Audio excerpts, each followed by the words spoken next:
Assalamualaikum Alaniers. Kali ini kita akan cerita tentang kisah 99 istri dari Nabiullah Daud alaihissalam. Nabi Daud alaihissalam kala itu telah dikaruniai 99 perempuan yang menjadi pendampingnya.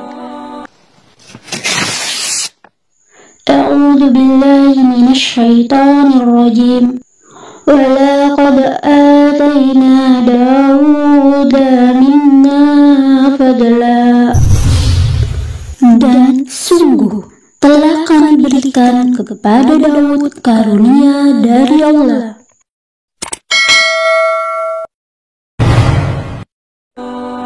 Nah, suatu hari Nabi Daud melihat istri pengawalnya yang sangat cantik jelita. Nabi Daud mengagumi parasnya dan menyukainya.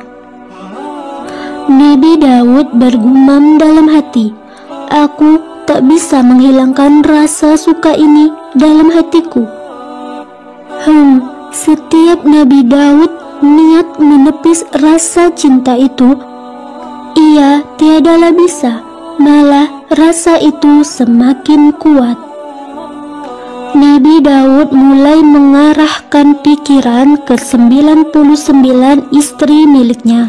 Namun tetap saja pemikiran di kalbunya terbayang wanita istri prajuritnya itu. Seperti beda dari 99 istri yang ia punya, wanita itu memiliki aura dan kepribadian yang menakjubkan. Iya, pada zaman Nabi Daud, syariat boleh memperistri bahkan sampai 100 orang. Kemudian di suatu waktu, qadarullah, suami perempuan itu yang merupakan panglima perang kerajaan Daud meninggal dunia, syahid di medan perang. Dan akhirnya istrinya itu, istri panglima itu menjanda. Berselang waktu, Nabi Daud alaihissalam yang merupakan raja yang selalu dijaga pengawal istana, sangat sulit jika mau menghadap dan bertemu dengan Daud. Harus menghadap dan melapor terlebih dahulu pada penjaga gerbang. Kemudian dilanjutkan menghadap penunggu pintu-pintu, lanjut ke pengawal depan, kepala pengawal, kemudian mesti juga menghampiri pendamping singgasana. Seperti itulah banyak sekali prosedur yang harus dilalui jika mau menghadap Raja Daud. Namun sungguh aneh, satu ketika ada 2 orang menembus penjaga dan menerobos, dan tiba-tiba langsung menghadap ke hadapan Nabi Daud. Ternyata 2 sosok laki-laki itu berkata, "Kami sedang bersengketa." Daud dengan heran berseru, "Ada apa ini? Jelaskan padaku." Lelaki satu memulai perkataannya, "Begini yang mulia, aku punya 1 kambing. Saudaraku ini memiliki 99 kambing, tapi sekarang dia ingin meminta 1 kambingku ini. Padahal ini satu-satunya kambingku, dan ia minta pula. Bagaimanakah menurut putusan Anda, ya Amirul, ya Nabi?" Nabi Daud alaihissalam berkata, "Tentu tidak, itu adalah sikap tamak, rakus, dan serakah dengan mengharapkan hak dan milik orang lain." Kemudian setelah 2 laki-laki itu pergi, Nabi Daud alaihissalam masih tertegun oleh kejadian yang barusan terjadi.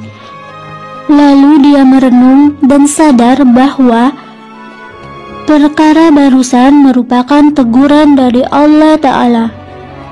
Nabi Daud bergulat dalam pikirannya.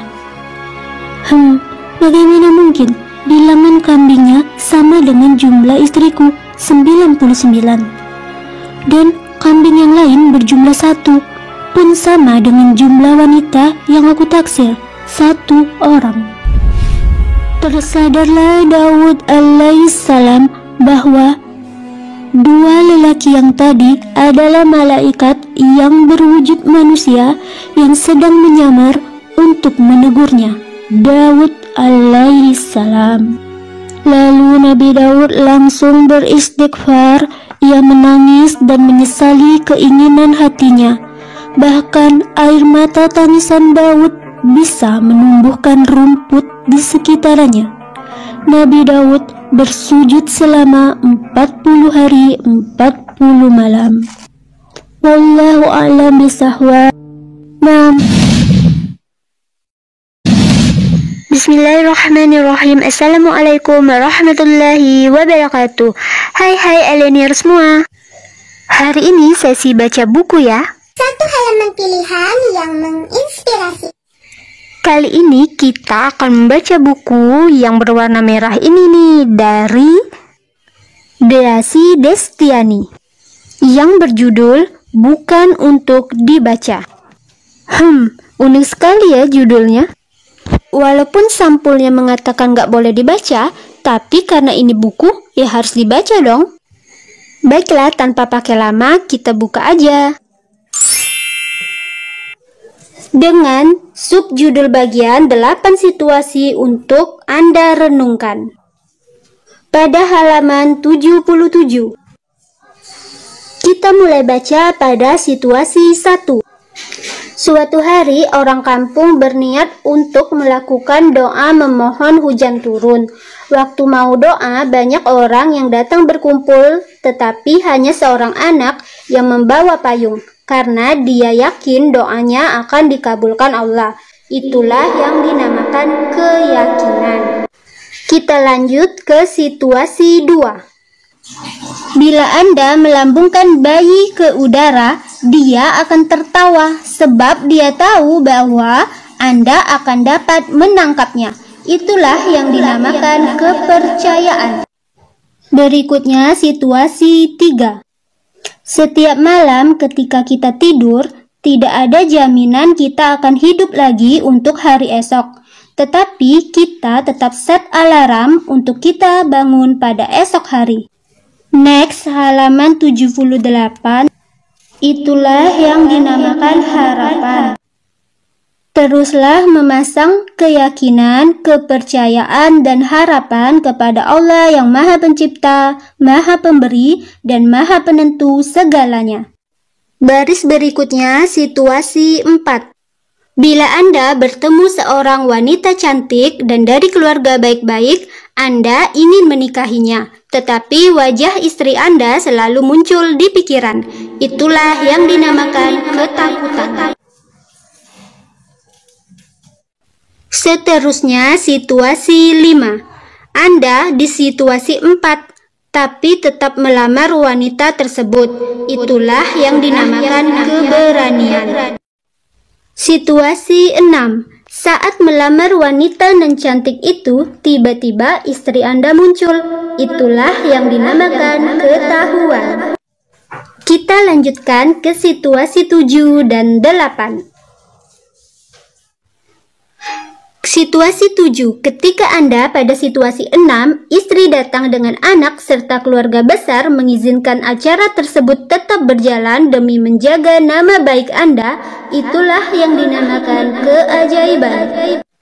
Situasi 8. Setelah Anda pulang dan tampak segalanya berjalan dengan baik, aman dan tentram, di mana istri Anda tersenyum sambil halaman 79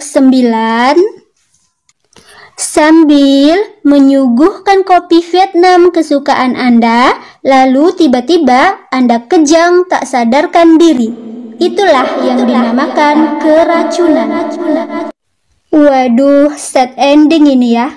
Kalimat terakhir di bawah halaman ini adalah pesan yang dikatakan sebagai situasi 9. Anda membaca kisah di atas terus senyum-senyum sendiri. Itulah namanya kesenangan. Lucu sekali isi buku ini. Baiklah, 1 halaman saja ya yang kita baca. Semoga ada manfaatnya, ada hikmahnya, dan bisa menghibur. Bukunya sudah kita tutup, dan kita akhiri. Cukup sekian untuk video kali ini. Terima kasih. Wassalamualaikum warahmatullahi wabarakatuh.